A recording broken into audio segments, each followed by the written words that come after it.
তোর মোবাইল কয় টাকা দেওয়া লাগবো ক? আমার এই মোবাইল 10 লাখ টাকা বিক্রি করবো।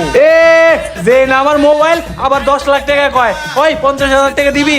আরে বেটা শুধু দামটাই দেখলি, মোবাইলের কার্যকারিতা দেখলি না? ফোন দিয়ে যা চাবি তাই পাবি। শুধু হাতছাড়া করা যাবো না, ওই 1 লাখ টাকা দিয়ে দিমু দে।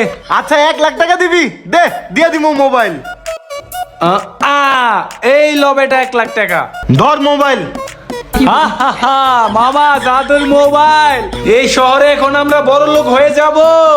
ল মামা, কি যে ভাল লাগতাছে।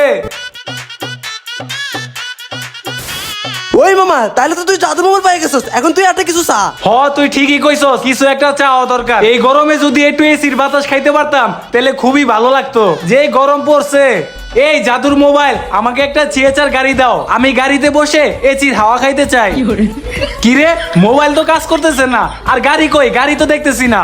বড় কিছু চাইছো, সেল লাগে মনে দিতেছে না মামা, তাহলে একটা ছোট কিছু চাই দেখ। ঠিক আছে, এই জাদুর মোবাইল, আমাকে একটা ঠান্ডা দে তো, ঠান্ডা খেয়ে আমি গলাটা ঠান্ডা করতে চাই। কি রে, মোবাইল তো কাজ করতেছে না। দেখি মোবাইলটা। আরে এই মোবাইল তো অনই হয় না, মোবাইল তো নষ্ট। কি কস মামা? দেখি তুই তো ঠিকই কইছস, এই মোবাইলই তো নষ্ট। আমগো দুইটা মোবাইলও গেল, 1 লাখ টাকাও গেল। চল মামা। ভাই, আপনি যেমনে কইছিলেন নদী থেকে 2টা ফোন অমনেই নিয়ে আইছি। শাবাশ, এই না আমার চালা, এই লো তোর ভাগের টাকা, আয়।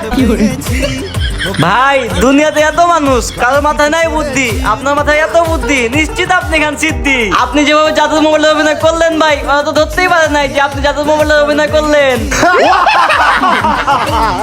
তারা এই লো তোর পুরস্কার, আয়। নিয়ে বলবো সবাই শোন শোন শোন।